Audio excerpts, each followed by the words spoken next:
Baik, terima kasih banyak. Hari ini saya akan membahas mengenai media sosial detox, say goodbye to overthinking, inferiority, dan kecemasan.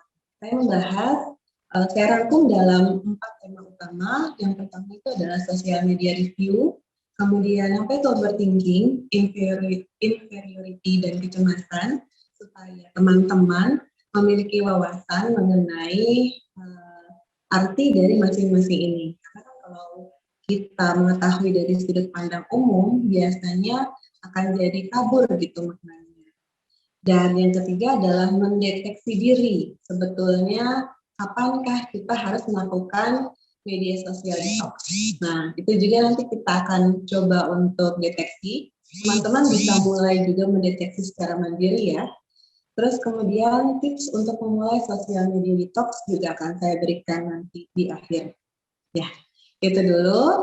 Selanjutnya kita akan coba untuk sosial media review dulu.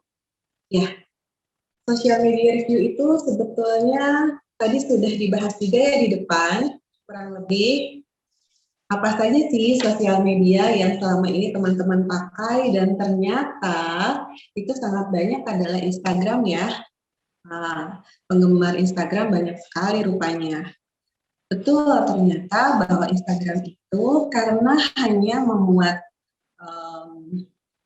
foto, juga caption yang lumayan pendek, hanya 300 kata kurang lebih, menjadi favorit ternyata. Terus sebetulnya kita coba lihat dulu ya, sosial media itu awalnya tujuannya untuk apa ya?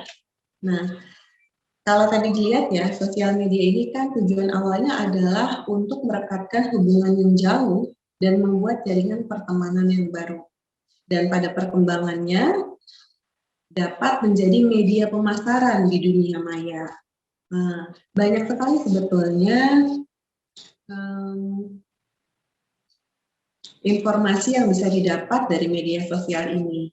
Tapi ternyata di samping sisi positifnya, ternyata ada juga sisi negatif yang mempengaruhi kehidupan dari orang-orang yang memakai media sosial ini.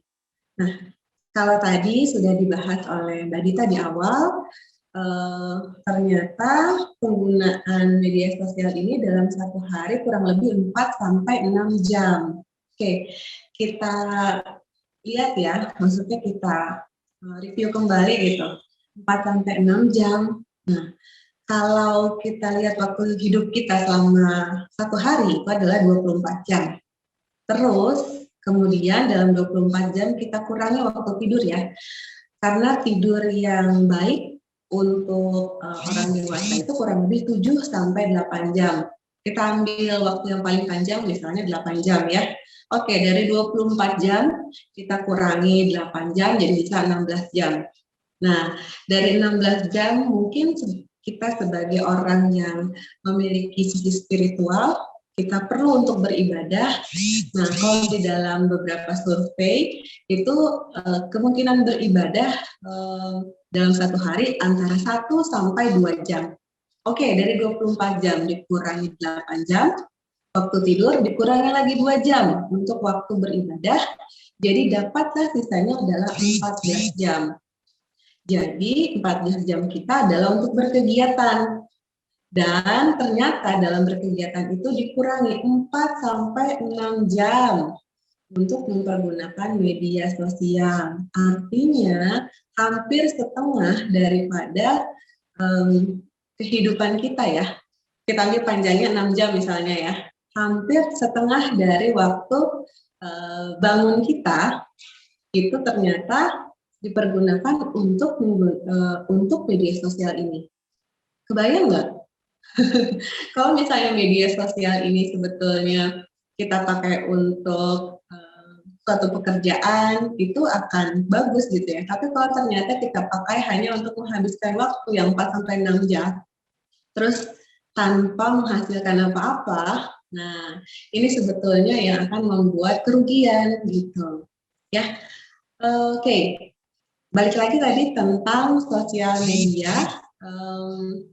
Kalau tadi kita sudah membahas mengenai dalam satu hari, terus ternyata penggunaan media sosial juga menimbulkan hampir 50%-nya nih terkait dengan inferior. Wow, memunculkan di sana inferiornya ya.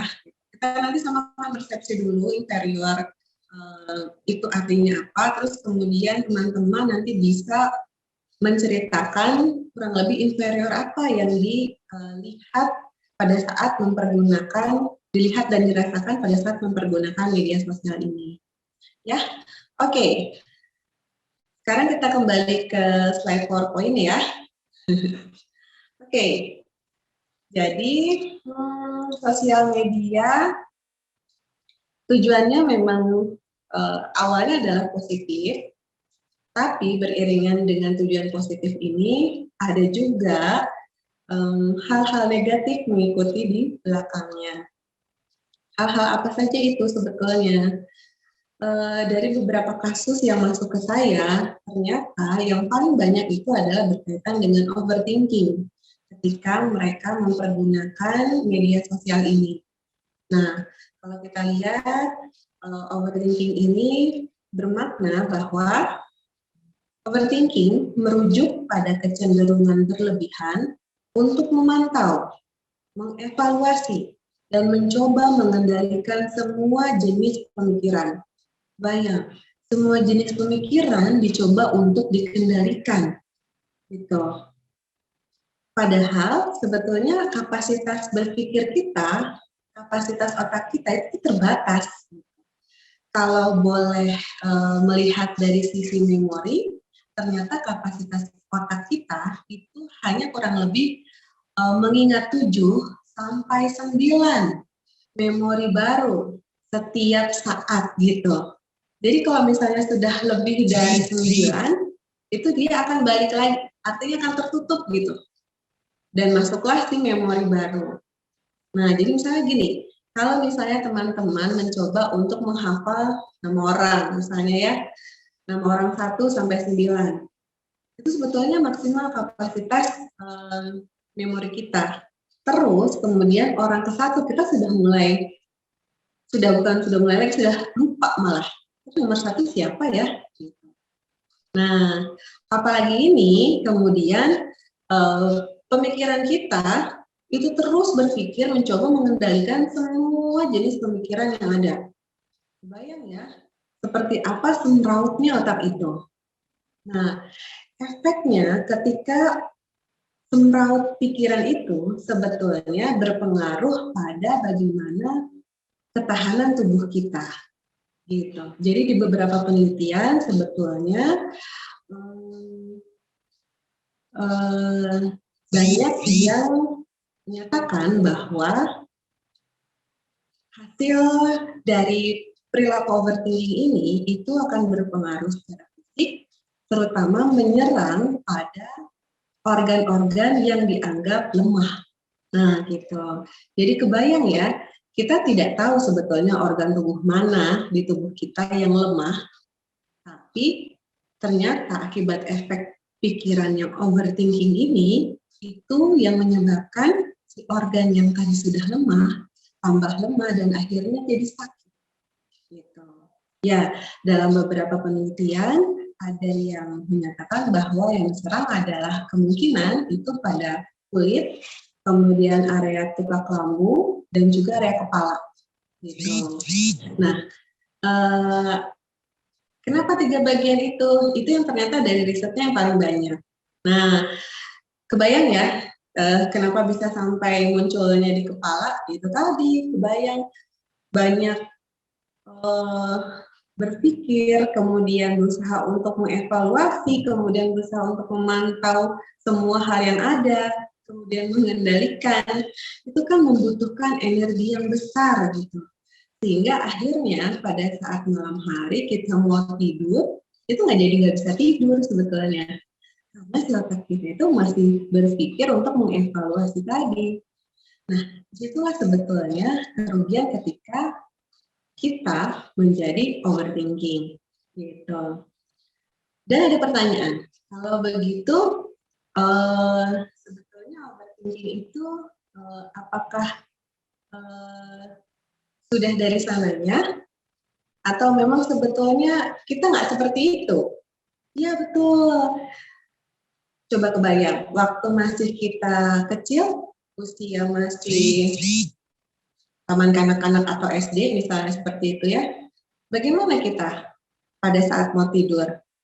Ada tidak pikiran overthinking? Nah, itu sebetulnya yang perlu kita pahami bahwa overthinking itu merupakan pola kebiasaan yang dipupuk dan akan menjadi perilaku. Jadi, sebetulnya overthinking itu bukanlah suatu gangguan kejiwaan tertentu, tapi dia bisa mengarah ke sana. Nah, supaya tidak sampai pada gangguan kejiwaan tertentu, tentunya kita perlu untuk menghentikan pola kebiasaan ini. Gitu. Kok bisa? Bagaimana caranya? Itu tadi. Karena ini adalah proses berpikir, gitu ya. Jadi nanti akan sambil saya jelaskan juga pada saat menjelaskan materi tentang otak. Ya, oke. Ini berkaitan dengan overthinking. Jadi saya sudah gangguan belum Bu kalau sering overthinking? Selama kamu masih bisa mengendalikan dan menghentikannya, itu belum sampai pada gangguan kejiwaan tertentu. Nah itu ya votingnya juga. Jadi diupayakan kalau misalnya sampai ada kata-kata saya nggak bisa Bu, saya nggak bisa menyetopnya.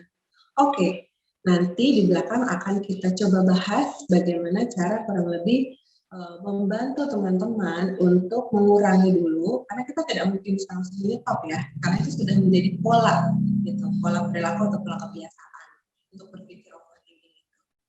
Kita mengurangi dulu, terus kemudian akhirnya intensitas setelah menurun, mudah-mudahan nanti bisa menyetopnya. Seperti itu.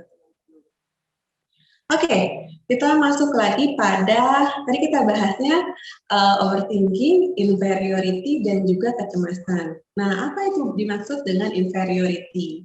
Inferiority merupakan sebuah kondisi psikologis di mana suatu pihak merasa rendah atau lemah dibanding pihak lain.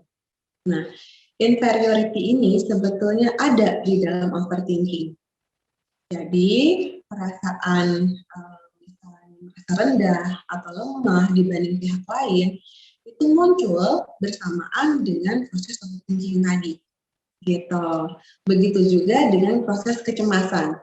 Nah, kalau kita lihat ya, kecemasan itu artinya adalah suatu perasaan yang sifatnya umum, di mana seseorang merasa ketakutan atau kehilangan kepercayaan diri yang tidak jelas asal maupun wujudnya. Oke. Nah, kalau misalnya, oke, jaringan saya masih terdengarkah?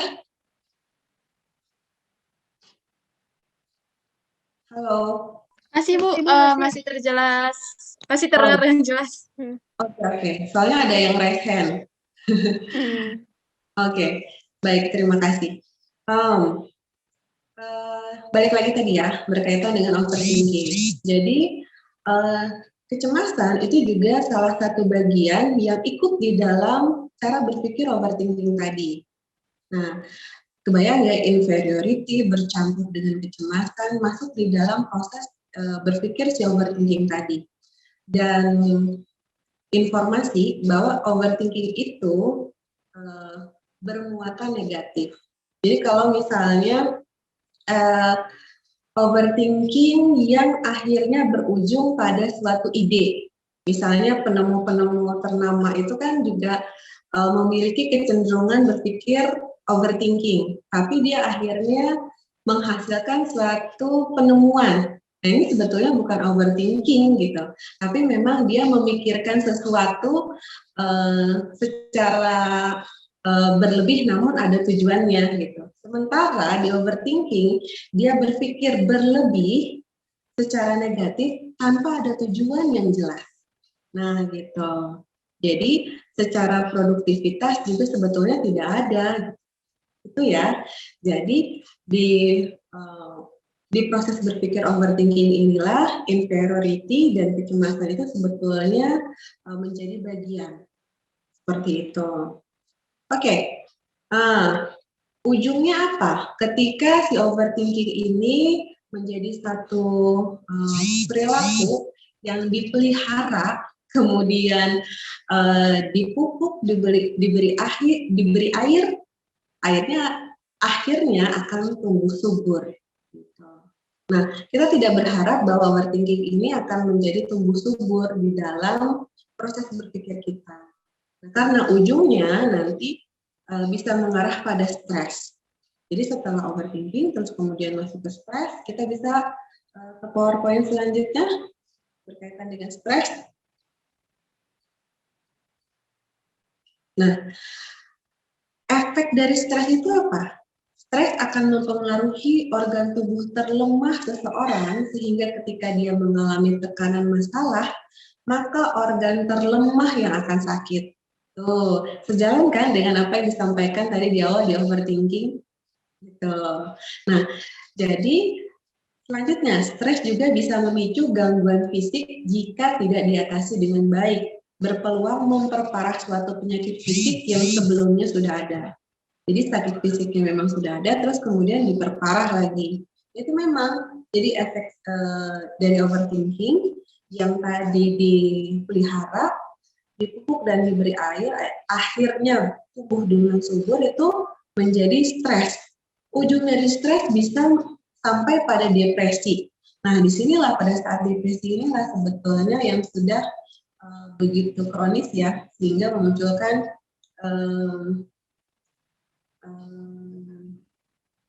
bukan gejala lagi, tapi sudah diagnosis untuk patologis maupun untuk simptom-simptom kejiwaan tertentu. Ya, oke. Jadi saya tidak berharap teman-teman untuk memelihara si overthinking itu. Iya Bu, tahu, tapi bagaimana cara menyetopnya? Nah, kita bahas dulu tentang mekanisme otak ya, di slide selanjutnya. Oke, informasi itu masuk ke otak dengan dua cara sebetulnya. Kita lihat dulu di langkah pertama itu ada pikiran prasadar, disingkatnya PPS, dan pikiran bawah sadar atau PBS.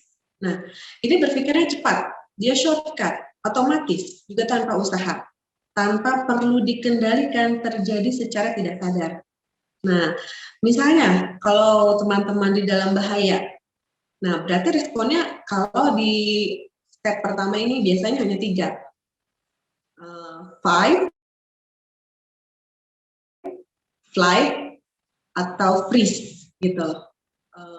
Fight, misalnya menentang balik gitu ya, berkelahi, terus flight itu pergi, dan freeze itu diam aja. Nah, itu memang secara tidak disadari itu memang respon kita memang seperti itu. Nah, tapi reaksi emosional di pikiran bawah sadar dapat berlangsung tanpa pengaruh pikiran rasional. Nah, diharapkan kita tidak memiliki, kita ada perilaku seperti ini, tapi kita tidak berusaha untuk membuat perilaku ini menjadi lebih tumbuh subur gitu. Nah, ini sebetulnya respon dari si overthinking tadi gitu. Dia masih ada di tataran pikiran prasadar, pikiran bawah sadar itu gitu. Nah, bagaimana caranya kita supaya akhirnya kita bisa masuk ke level yang kedua, yaitu pikiran sadar, singkatnya PS. Ini dia berpikirnya dengan aktif, dengan aktivitas mental yang lambat, karena membutuhkan usaha, kayak gitu. Rasional, dikendalikan secara sadar. Nah, kurang lebih seperti itu ya. Nah, dan informasinya bisa masuk 126 bit per detik. Lebih lambat kan dibanding informasi yang masuk di pikiran prasadar. Itu 10 juta bit per detik, itu lebih cepat. Nah, apa sih sebetulnya harapan supaya kita bisa masuk ke pikiran sadar ini? Nah, itu tadi, di pikiran sadar sebetulnya, boleh kita lihat slide yang selanjutnya. Nah, di slide selanjutnya itu kalau tadi di level pikiran prasadar dan pikiran bawah sadar itu sebetulnya otak reptil atau reptilian brain dan limbic system itu yang bekerja. Reptilian brain bekerjanya pada insting, terus kemudian emotion. Sementara diharapkan kita sebagai manusia lebih bisa untuk mengelola si emosi dan insting ini dengan cara rasional, yaitu neokortex. Nah, harapan tadi kenapa kita bisa sampai di pikiran sadar sebetulnya adalah untuk membantu kita mengendalikan si overthinking tadi. Gitu. Jadi pikiran rasional ini sebetulnya bisa kita latih dengan cara, kalau saya bilangnya adalah memberi ruang 10 detik. Jadi kalau misalnya melihat suatu kejadian tidak nyaman, suatu bahaya yang membutuhkan respon, kita bisa memberi waktu ruang 10 detik. Artinya kita hitung 1, 2, 3, 4, 5, 6, 7, 8, 9, 10. Baru kita bereaksi. Nah, latihan seperti inilah yang akan membantu pikiran kita untuk bisa sampai ke pikiran sadar. Nah, seperti itu. Yang diharapkan ketika pikiran sadar itu ada, maka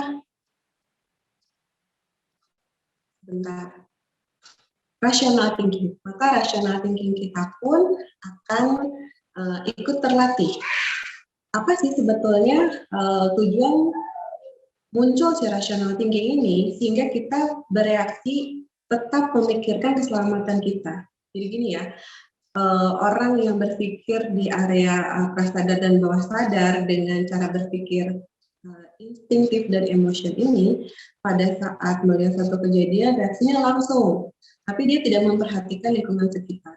Tapi ketika kita melatih hal itu dengan ruang 10 detik, pada saat ada kejadian tertentu, kita memberikan kesempatan untuk otak kita mencerna dulu. Dan hasilnya ketika kita bereaksi akan jauh lebih baik daripada kita langsung bereaksi ketika bertemu dengan suatu peristiwa. Itu ya teman-teman. Nah, sama ketika kita berusaha berlatih untuk overthinking ini, sebetulnya kita bisa mencoba untuk membuat ruang 10 detik dulu. Gitu. Ini sebenarnya rasanya nggak nyaman banget nih. Oke, kasih waktu dulu jeda. Rasanya nggak nyaman banget dan saya pengen komentar gitu. Nah, kita kasih jeda dulu ruang 10 detik. Oke, setelah 10 detik, kalau dikomentarin kayaknya nggak oke nih. Tapi kalau misalnya nggak dikomentarin juga ya nggak apa-apa gitu. Mau dikomentarin juga ya nggak apa-apa gitu. Jadi ada apa namanya? Ada proses berpikir ke arah rasional dulu untuk melihat melihat akibat dari perbuatan. Nah, kurang lebih seperti itu. Ya, oke.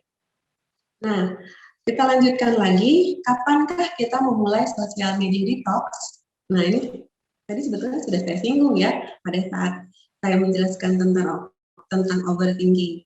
Nah, 2 indikator utama pada saat teman-teman melakukan media sosial surfing gitu ya.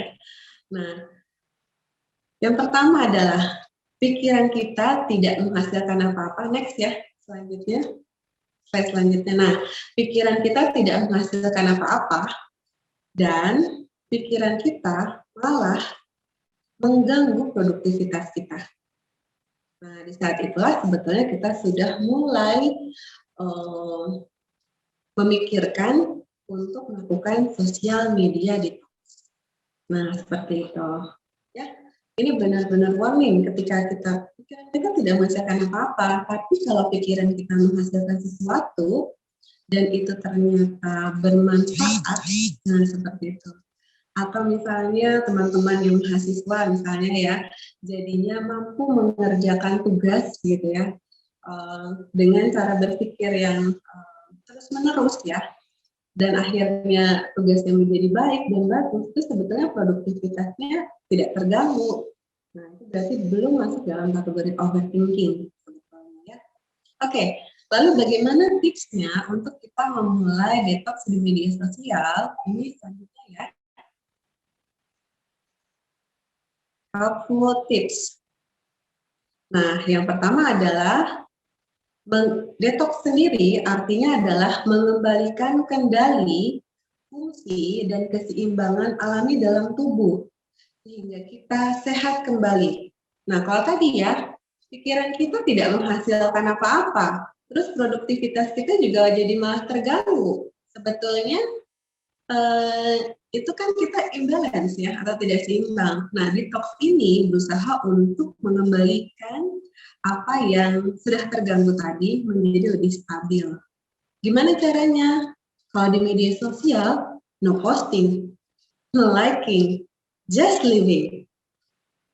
Aduh Bu, tapi kan saya nggak bisa Bu, soalnya saya bekerja, mengerjakan hal-hal tertentu yang berkaitan dengan media sosial. Nah, sebetulnya kita bisa masuk ke bagaimana membatasi penggunaan sesuai dengan keperluan. Nah, kalau saya rumuskan kurang lebih ada 3 hal di situ. Yang pertama adalah kita identifikasi dulu tujuan penggunaan media sosialnya ini untuk apa. Itu yang utama. Terus kemudian rumuskan hari penggunaan media media sosialnya ya. Hari apa nih? Misalnya seperti itu.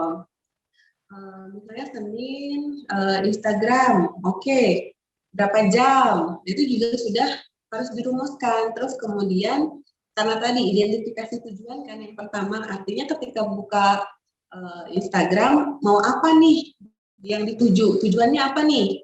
Misalnya tujuannya untuk update informasi pengetahuan mengenai apa sih yang terbaru di media sosial untuk nanti saya bikin konten gitu.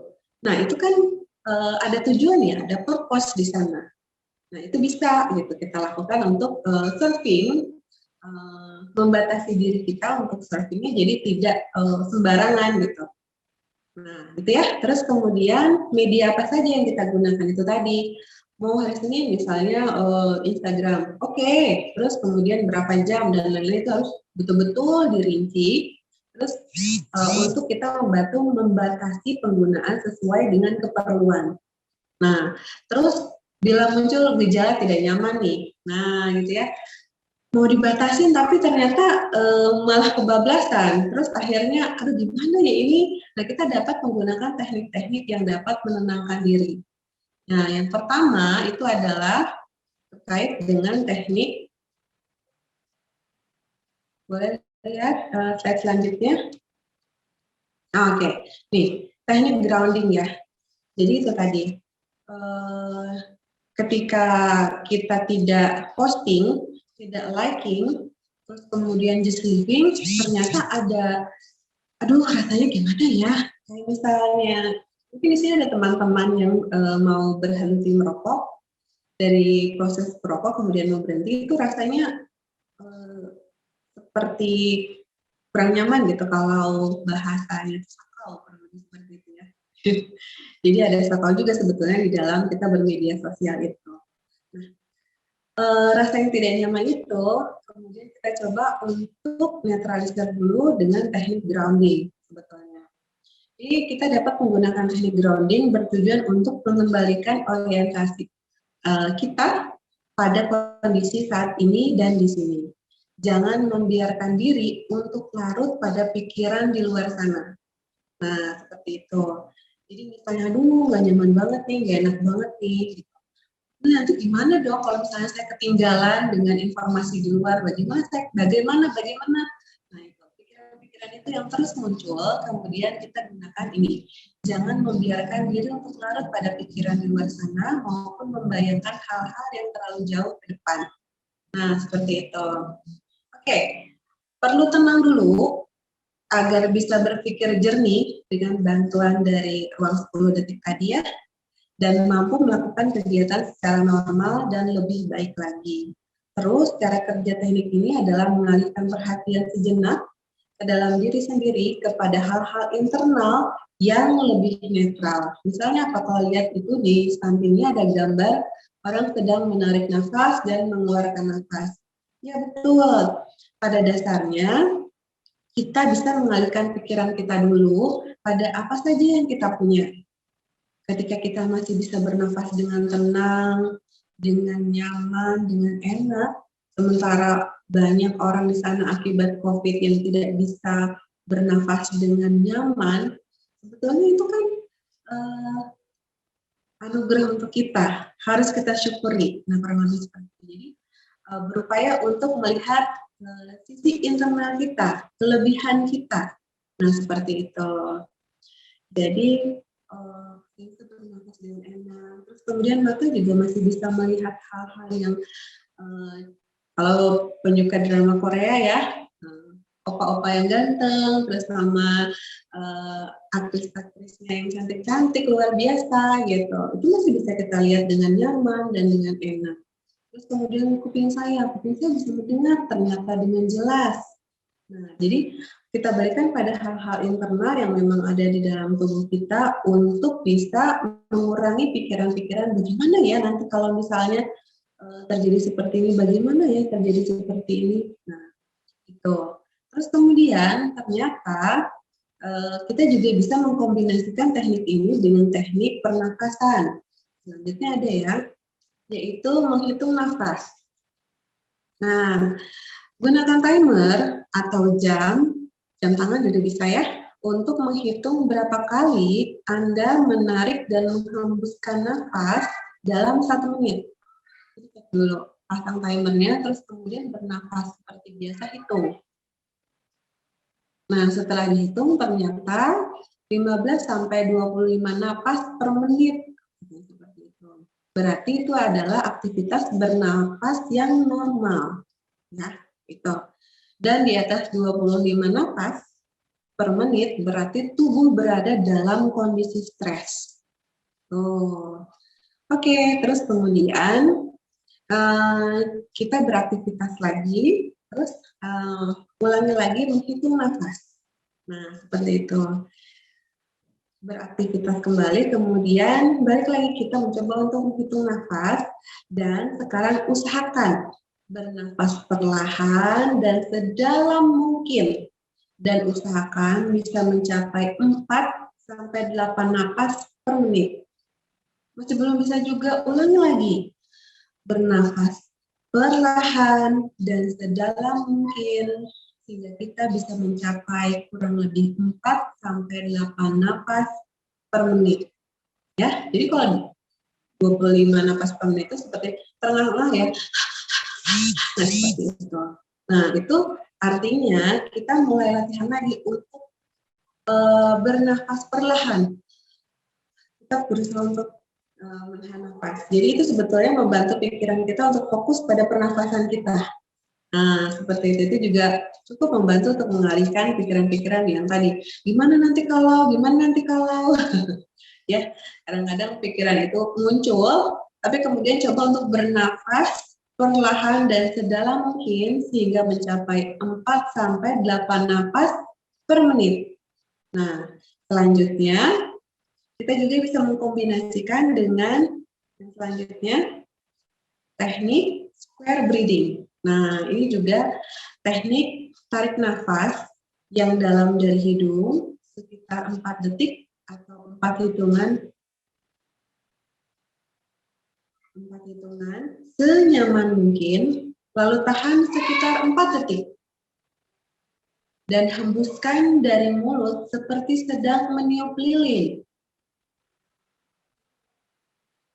Sekitar 4 detik atau 4 hitungan senyaman mungkin. Lalu tahan lagi sekitar 4 detik dan kembali lagi ke awal.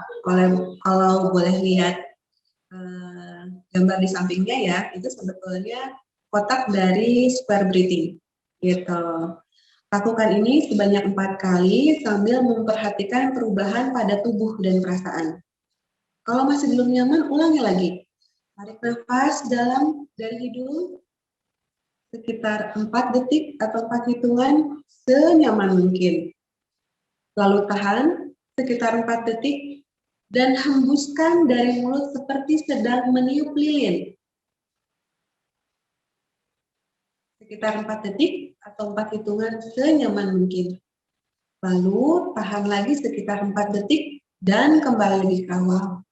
Nah, agar tetap fokus, kita bisa bernafas sambil membayangkan atau melihat benda bujur sangkar seperti jendela di sekitar kita. Nah, itu dulu mungkin ya, terkait dengan bagaimana cara kita berusaha untuk mengatasi hal-hal yang tidak nyaman pada saat kita sudah memulai untuk melakukan detox terhadap sosial media ini. Dan yang terakhir, pahami bahwa sebetulnya kitalah yang bisa mengontrol pikiran kita. Kitalah yang bisa mengalihkan pikiran kita dan kitalah yang bisa mengelola pikiran kita. Sehingga hal itulah yang penting di dalam proses sosial media detox. Itu dulu teman-teman informasi berkaitan dengan media sosial detox saat ini. Terima kasih banyak. Baik, terima kasih banyak Bu Linda atas pemaparan materinya. Boleh kita kasih applause dulu teman-teman, tepuk tangan secara virtual.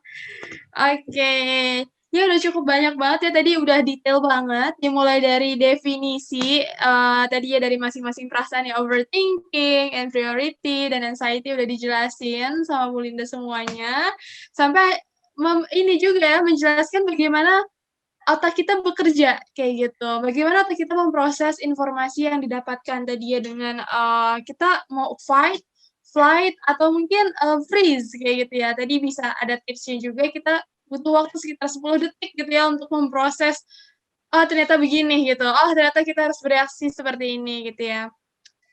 Kemudian tadi ya akhirnya kita memiliki pikiran yang lebih rasional gitu, masuk akal. Kemudian tadi Bu Linda juga menyinggung kapan sih kita harus detox kayak gitu ya dari media sosial.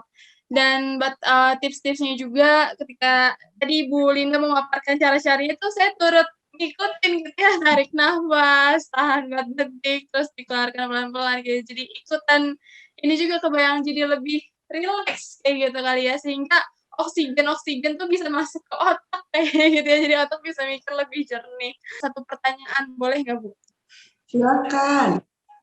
Ya Bu, jadi tadi detox sosial media gitu ya Bu. Nah, kalau misalnya akhirnya kita memutuskan untuk benar-benar nggak dulu deh buka sosial media kayak gitu, sebenarnya idealnya itu berapa lama sih Bu waktunya gitu? Karena sebenarnya saya pernah punya target kayak, oke sebulan ini kayaknya nggak buka sosial media dulu, tapi ternyata nggak bisa gitu ya, karena akhirnya 1 minggu kayak gitu kan. Sebenarnya ada nggak sih Bu sebuah penelitian mungkin atau dari hasil apa ya, yang udah pernah dibahas kayak gitu, idealnya apakah kita cukup batasi waktunya aja per hari atau mungkin kapan kita benar-benar kayak harus nggak buka sosial media sama sekali dan berapa durasinya kayak gitu? Silahkan, Oke. Bu. Jadi kalau misalnya kita harus mengerti ya bahwa media sosial ini sebetulnya kan mempergunakan indera mata kita. Nah, indera mata kita ini yang sebetulnya harus kita jaga pada saat kita mempergunakan atau berselancar di media sosial.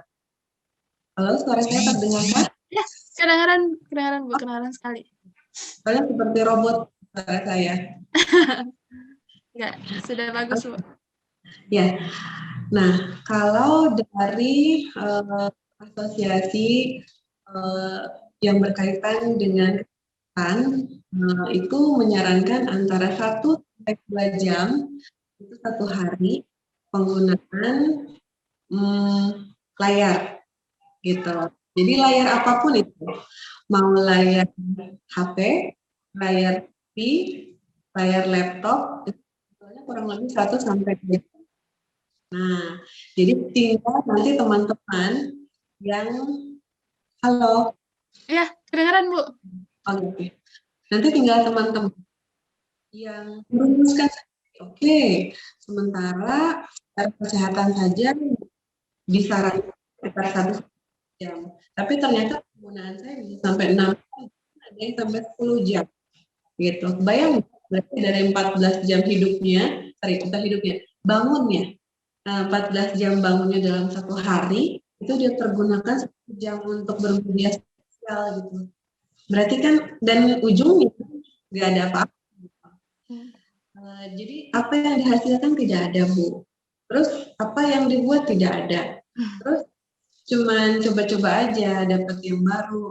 Kalau dapat yang baru, apa yang dihasilkan? Nggak ada juga. Nah, itu balik lagi pada bagaimana teman-teman memanage waktu tersebut, padahal sudah tahu nih buat kesehatan diri sendiri, tapi kemudian karena tugas, Bu, karena ini, Bu, oke, kalau begitu bagaimana waktunya, itu juga diperlukan untuk kesehatan pribadi. Ya, jadi sebetulnya ada survei yang betul-betul mencari tahu mengenai idealnya penggunaan media sosial. Tapi survei untuk penggunaan layar yang bisa membantu kesehatan sudah ada. Kurang lebih seperti itu. Oke, ini mungkin dari yang paling atas dulu kali ya, dari anonim nih Bu, ini pertanyaan menarik nih. Yang saya tanyakan, bagaimana kita mengendalikan perasaan dari orang tua tersebut ketika orang tua membanggakan pihak lain. Nah, kadang sering kayak gitu tuh Bu ya, kayak ini nih lihat achievement yang ini, akhirnya dibandingkan. Nah, gimana sih Bu kita harus mengendalikan perasaan kita? Pada saat seperti itu, yang pertama adalah jangan lupa bernafas. Gitu. Jadi tadi saya sudah sampaikan ya bagaimana kita membantu diri kita untuk berpikir. Nah, gitu. Kita coba untuk bagaimana proses dari bernafas terkait dengan menghitung nafas, kemudian breathing tadi. Dan ingat, kita tidak memberi makan pada proses berpikir si otak yang bagian pikiran sadar, bawah sadar ya, reptilian dan limbic system emotion tadi. Gitu. Artinya kita jangan langsung memberikan respon, gitu. Tapi kita berikan dulu ruang sendiri. Terus baru kemudian kita latih diri kita bernafas, baru kemudian kita memberikan respon. Itu biasanya responnya jauh lebih baik dibanding kita langsung menanggapi, gitu, menanggapi apa yang diberikan oleh lingkungan, terus langsung kita tanggapi, terus kemudian lingkungan menanggapi balik, kita tanggapi lagi, jadi api nih, gitu.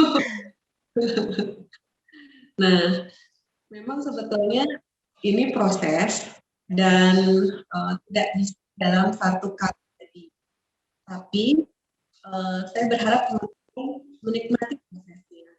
Karena ketika teman-teman berhasil untuk menaklukkan diri sendiri dengan tidak memberi respon impuls, nah itu sebetulnya teman-teman atau tumbuh gitu, menjadi pribadi yang mampu mengendalikan diri, mampu memberikan makanan untuk si neokortex gitu, menjadi berpikir secara rasional. Nah, itu awal mula keberhasilan teman-teman untuk bisa tidak ikut pada berbagai peristiwa di lingkungan. Seperti itu. Ya. Oke, selanjutnya ada pertanyaan dari Muhammad Fadil Haritsah. Bagaimana ketika berpikir secara bawah sadar bisa mengendalikan secara kilat, bahkan misalnya langsung berkata kasar dan tanpa disadari, Bu Linda?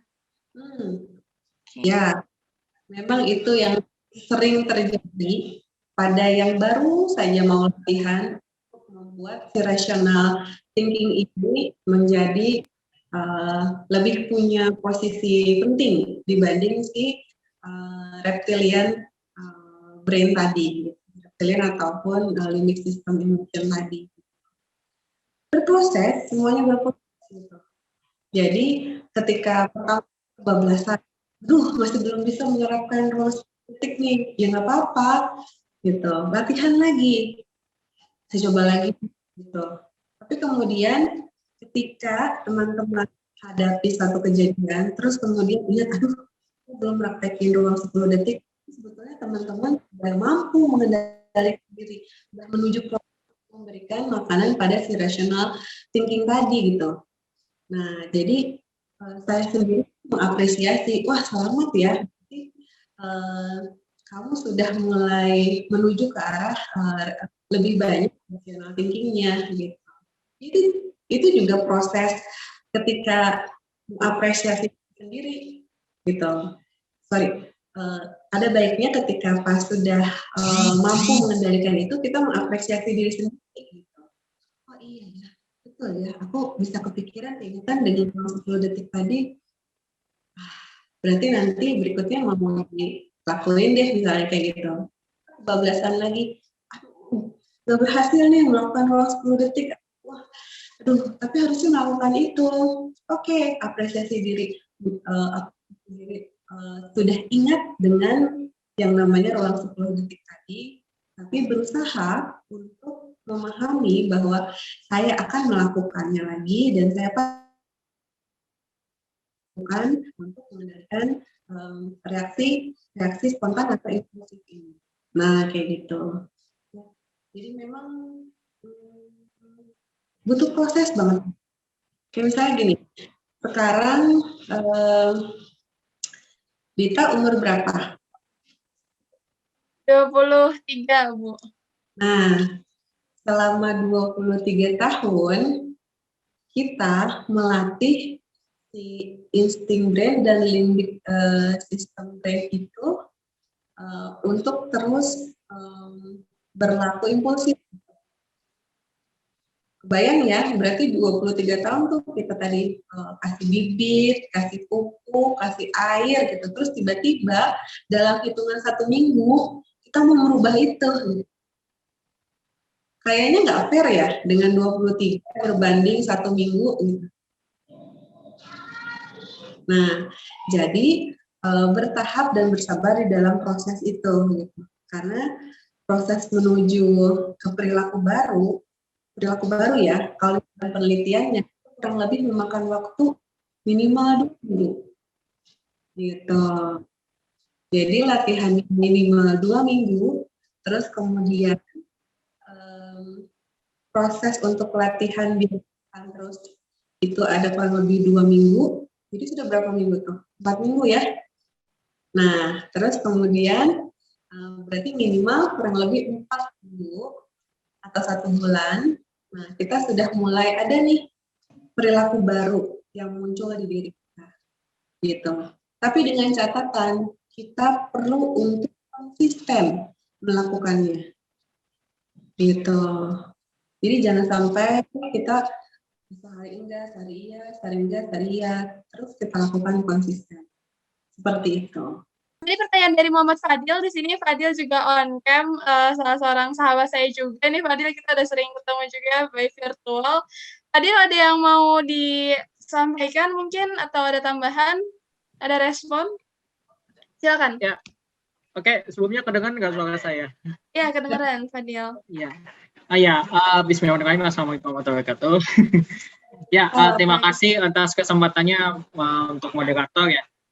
Ya Bu Linda juga jujur sebenarnya memang saya begitu memang lagi kadang ini juga ini dalam pribadi saya juga gitu. Kadang ketika saya lagi emosional yang betul-betul begitu mendalam, lagi benar-benar kesel, dulu tuh seperti itu saya kadang ya ingin berkata kasar lah istilahnya. Tapi ketika semenjak kuliah akhirnya saya yang mengikuti dengan kajian-kajian, saya tetap mengendalikan emosi. Meskipun di dalam misalkan teman-teman saya juga masih ada yang berkata-kata yang tidak sepantasnya lah kan gitu. Tapi saya tetap menjaga, tetap bertahan. Saya juga untuk terus biar bisa bagaimana ini juga saya mengendalikan emosi saya. Ini yang jadi saya juga ini ada insight jadi bagi saya ya gitu. Terus juga sebelumnya yang tadi pertanyaan yang masalah tentang yaitu pengaruh orang tua juga itu juga sebenarnya saya lihat masih banyak ya dialamin yang ketika orang tua tuh hanya cuman misalnya pengaruhnya tuh melihat ke yang lain daripada anak kandung sendiri. Itu yang jadi masalah sebenarnya. Kadang saya sempat menyesal gitu ketika misalkan anak-anak pengen mengembangkan potensi diri tapi nggak ada merasa pedenya ketika nggak ada dukungan dari orang tua itu. Meskipun udah pengen ngembangin ini, tapi orang tua itu tetap nggak mendukung, malah mengapresiasi yang lain. gitu. Dulu jadi rasanya melihat ini enak ya kan gitu, punya ini ketimbang anak gue sendiri yang ya gimana gitulah kan gitu, nggak ada potensinya. Kadang tuh merasa sakit hati banget. Itu yang ada psikologi yang akhirnya juga anak-anak itu tidak anak-anak itu tidak pengen berkembang baik, tapi tidak ada respon yang baik juga. Ini yang jadi masalah sebenarnya, apalagi di zaman sosmed. Mungkin orang tua juga melihat sosmed itu yang akhirnya juga berpengaruh juga pada orang tua.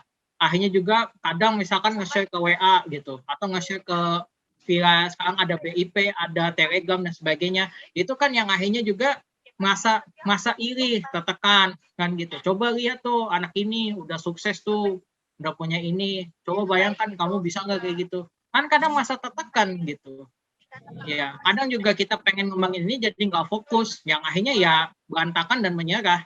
Itu yang akhirnya juga jadi insight bagi saya, dan juga nanti ketika suatu saat gitu buat nanti saya jadi nanti orang tua atau nanti punya keturunan, itu yang jadi buat memikirkan bagaimana anak-anak itu punya potensi meskipun ya tidak sesuai harapan. Bahkan misalnya saja anak-anak pengen mengembangkan jadi hafiz Quran misalnya. Itu kan justru suatu kebanggaan jadi hafiz Quran. Ada keberkahan. Daripada mungkin coba mengembangkan ini mungkin hanya untuk dunia gitu misalnya. Itu yang jadi ada insight bagi saya. Mungkin itu sih kalau dari saya. Mohon maaf kalau misalkan agak putus-putus nih. Tadi juga sinyal agak gangguan. Ya, makasih banyak Fadil tadi buat respon dan juga sharingnya kayak gitu ya tadi terkait respon-respon pertanyaan sebelumnya juga kayak gitu. Makasih banyak Fadil. Dari Ubaidillah. Oke. Bagaimana cara mengurangi adiksi nonton YouTube berjam-jam? Apakah dampak buruk bila menatap layar HP terus-menerus? Dan apakah dampak buruknya dalam beberapa tahun kayak gitu, Bu Linda? Mungkin bisa di-share nih, Bu. Kira-kira dampaknya kan nggak cuma jangka pendek ya, tapi jangka panjang juga. Kira-kira kayak gimana nih, Bu? Iya, sebetulnya kalau tanya dampak secara kesehatan ini lebih tepat kalau bertanya pada tenaga medis. Iya, pada umumnya sebetulnya ketika sudah menyadari bahwa saya apresiasi karena saya udah berlebihan gitu, itu sudah sadar itu berlebihan, tapi kendalinya yang saya sampaikan ya, kitalah sebetulnya yang mengendalikan, mengontrol pikiran kita, kemudian mengalih pikiran kita. Jadi kalau misalnya, aduh YouTube-nya lama banget, nontonnya nih sampai berjam, itu sudah sadar bahwa bisa banget sih. Nah, terus kita masuk pada bagaimana mengalihkan pikiran dengan nonton YouTube tadi yang berjam tadi gitu. Nah, kalau saya sebetulnya kasus fisik ya gitu, pasti saya tanyakan kepada orang tersebut kira-kira situasi apa ya yang hampir mirip dengan YouTube tadi gitu. Maksudnya ketika dia nonton apa sih gitu sampai begitu menarik, adakah itu di dunia nyata? Nah seperti itu. Nah kalau misalnya ada di dunia nyata, kenapa kita tidak di dunia nyata? Kenapa harus di sana? Gitu. Ini kasih ya, jadi saya pasti bertanya balik seperti itu, terus mengajak dia untuk mengalihkan pikirannya. Dia bilang ada sih Bu. Nah berarti kita bisa. Tapi kalau misalnya kita disatukan untuk melihat di dunianya. Tapi kalau dia bilang enggak sih Bu, jadi seperti ini. Oke, kalau gitu lihat lagi kira-kira di lingkungan kamu ada tidak yang hampir dengan kejadian seperti itu yang kamu lihat dalam kehidupan nyata. Karena gini, tanpa kita sadari ketika kita menonton atau melihat di media sosial, sebetulnya itu akibat dari kapan itu. Gitu. Misalnya waktu itu ada kasus seorang remaja nih, nggak percaya diri, tapi kemudian dia memiliki tokoh ideal yang menurut dia percaya diri, dan dia dapat itu katanya dari media sosial. Terus saya bilang, kamu telusuri tadi, sebetulnya ada tidak tokoh yang seperti itu dalam kehidupan real kamu? Dia telusuri, oh iya betul ada Bu katanya. Siapa itu? Kelas saya, dia bilang seperti itu. Oh ternyata selama ini konten apapun yang kita tonton sebetulnya tanpa kita sadari, itu sebetulnya ada di lingkungan kita.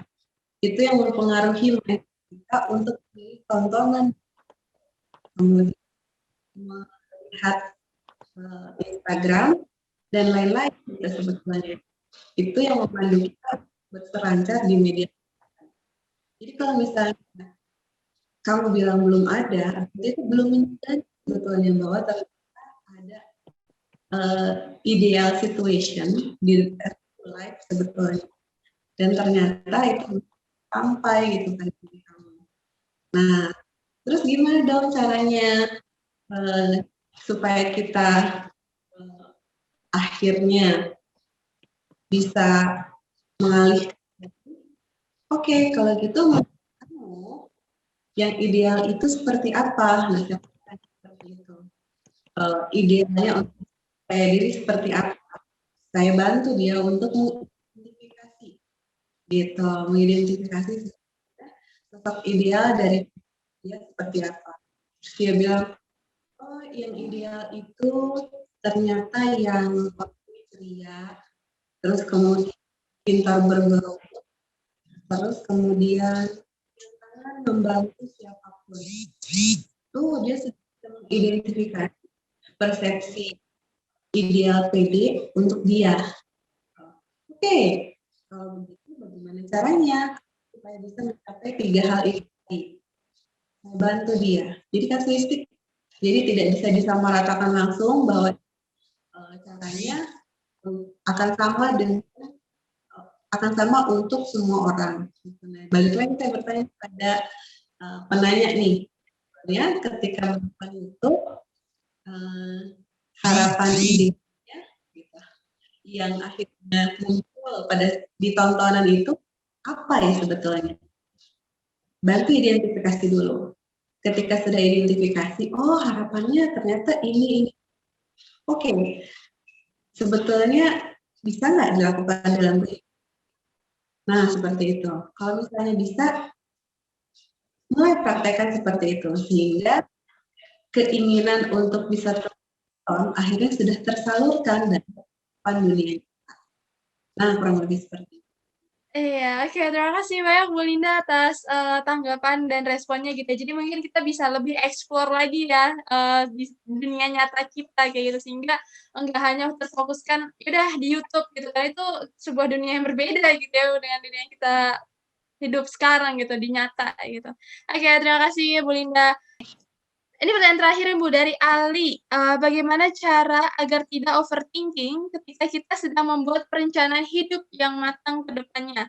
Karena saya sering dihadapkan dengan situasi tersebut gitu ya. Karena mungkin bisa jadi bias juga gitu ya dari berbagai input informasi yang kita dapatkan di media sosial sehingga kita jadi bingung nih life plan kita seperti apa kayak gitu. Silakan Bu Linda.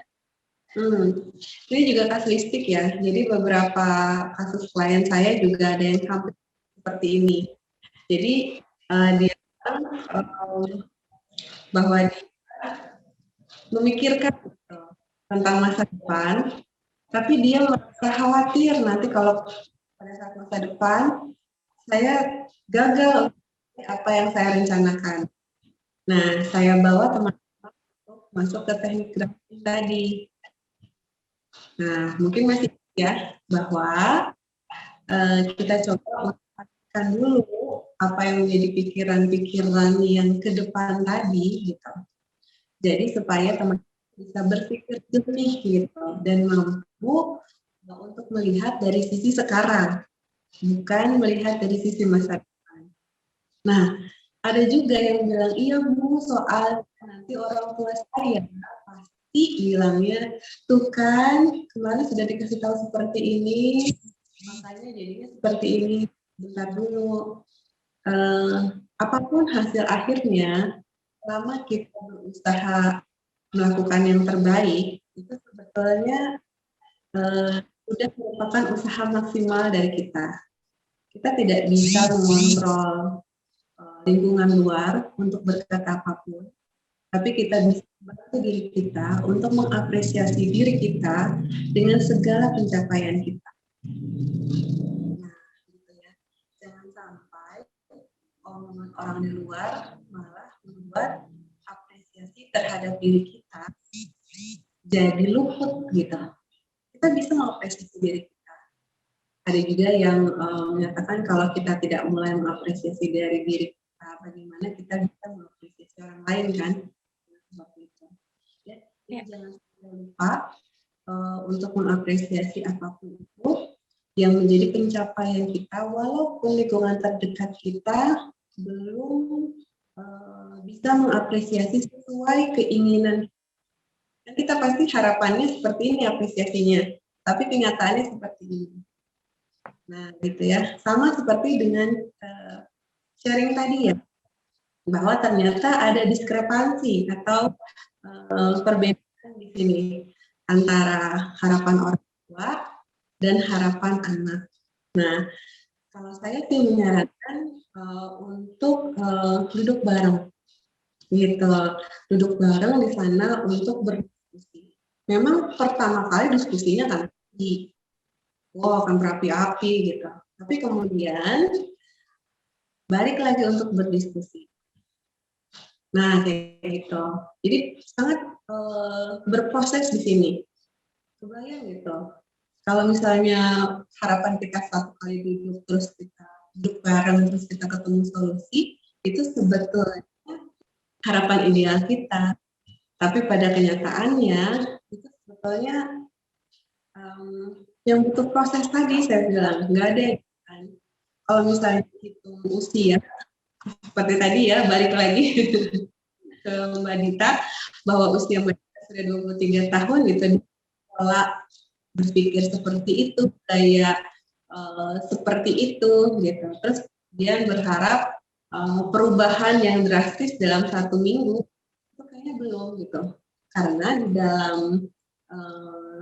psikologi perilaku juga bahwa dibutuhkan kurang lebih 2 minggu untuk memunculkan satu perilaku gitu. Ya, sementara kita hidup selama 23 tahun udah berapa perilaku coba? Udah banyak ya. Kan nggak fair ya, misalnya membandingkan 23 tahun dengan 1 minggu tadi gitu.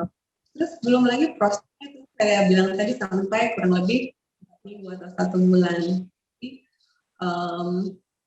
ini juga ya, kalau misalnya ngomong sama Pak juga, kemudian menyotasi diskrepansi tadi, memang akan ada gesekannya, tapi perlu tetap harus berkomunikasi dengan mengedepankan rasional gitu. Jangan sampai kita menjadi orang yang berespon secara reptilian gitu. Nah, itu ya, itu yang utama.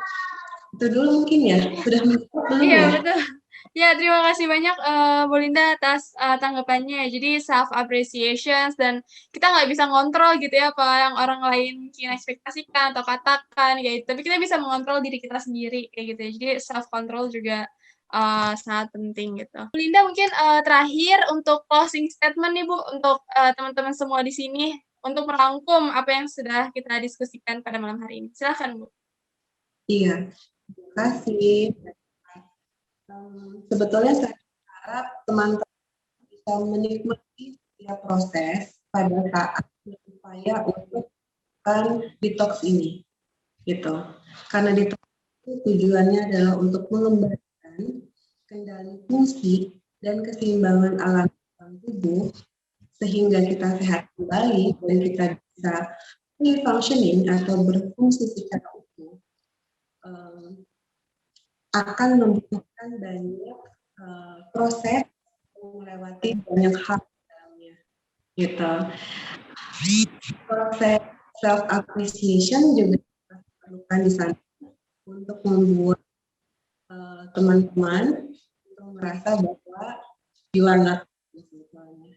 karena ada diri kita sendiri yang sudah mencintai sebagai diri sendiri.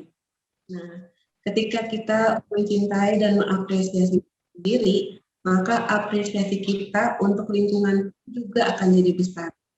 Nah, ketika kita apresiasi lingkungan, maka itu akan berdampak juga pada diri kita balik seperti itu. Nah, terus kemudian balik lagi kita balikan kepada lingkungan dan lingkungan apresiasi lagi keluar di lingkungan yang lebih luar lagi. Terus seperti itu. Sehingga efeknya akan mengarah pada efek domino kurang lebih seperti itu. Nah, jadi satu orang yang berubah akan bisa mengubah banyak orang sebetulnya. Saya berharap betul teman-teman akan menikmati prosesnya sehingga berubah, bertransformasi menjadi pribadi yang lebih baik dalam penggunaan media sosial. Terima kasih banyak. Baik, terima kasih Bu Linda atas sharing ilmunya ke kita semua gitu ya. Semoga teman-teman di sini juga mendapatkan benefitnya gitu ya dari sharing, bisa merefleksikan kembali gitu ya terkait penggunaan kita di media sosial. Baik, karena sudah terbatas waktu gitu ya, saya mengucapkan juga dari panitia mengucapkan banyak terima kasih ke Bu Linda atas waktu untuk sharingnya gitu sampai malam-malam gitu. Ini seru banget. Peserta kita lebih dari 100 orang gitu ya sampai detik ini 108. Terima kasih juga buat para peserta yang tadi udah nanya ataupun sudah menyimak kayak gitu ya. Baik, terima kasih Bu Linda. Saya Dita sebagai moderator mohon pamit undur diri. Saya akan kembalikan ke MC, kepada Dinda. Silakan Dinda. Iya, terima kasih.